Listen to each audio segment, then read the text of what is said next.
how do we share the spaces which we have on our streets equitably amongst pedestrians, cyclists and motorists. 20's plenty where people live, safer, greener, cheaper. It'll increase the value of our homes, it'll increase the number of people walking and cycling, it's safer, it's better quality of life. It doesn't have major effect on anybody's journey times.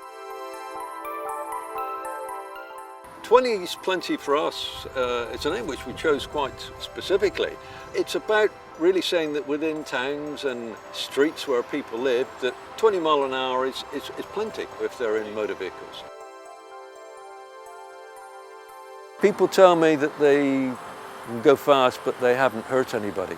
But speed really becomes greed when it stops people from walking or cycling on the streets where they call home.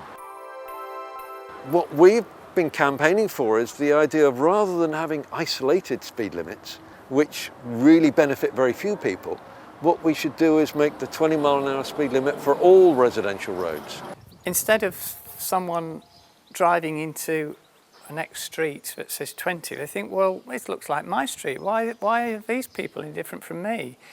If it's a common policy within a whole city, then everyone knows the benefits from their own perception of their own street being a lower speed limit. Because you live in a 20 mile an hour street yourself now, you're getting the advantage of lower noise, lower speeds of traffic, you're getting the advantage of your child being able to walk to school or cycle to school. So suddenly this becomes a big and good idea for us all. We've changed the mindset.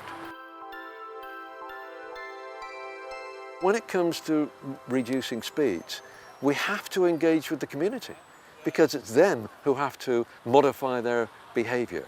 Over the past number of weeks there's been a trial run of the 20 miles an hour in our particular street, and myself and many of the residents have noticed a dramatic reduction in the speed of cars travelling. As a result of that, obviously we're feeling a lot safer on the streets. It's really fun to ride our bikes because a lot of cars don't come past. What we found when we were talking to people was that around about 80% are in favour of it. There have been many petitions put in now to the council for 20 mile an hour streets. I'm talking like 70, 80 petitions, and it's the single most petitioned issue in my town. Warrington Cycle Campaign is about trying to get everybody to use their bikes when they want to do it. And the way that you've got to do that is to remove the fear. If you talk to all the kids, an awful lot of them are driven into school. And we've realised that a cycle campaign, it's not just about cycling.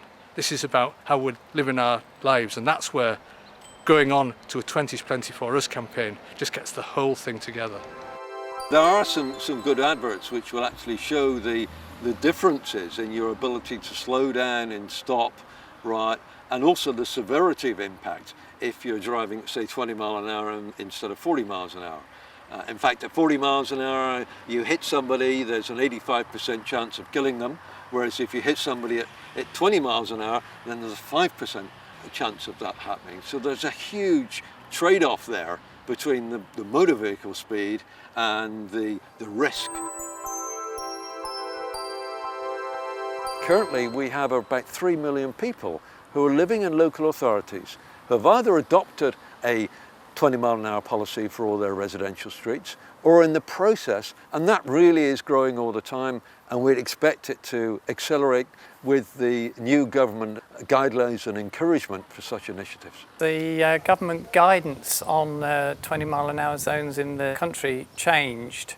They could only be introduced specifically if there were humps, chicanes and other physical measures, which are obviously very expensive to do. In 2006, that guidance was relaxed a little bit, so local authorities were able, where they felt it appropriate, to go for what's called a 20 mile an hour area. And 20's plenty for us.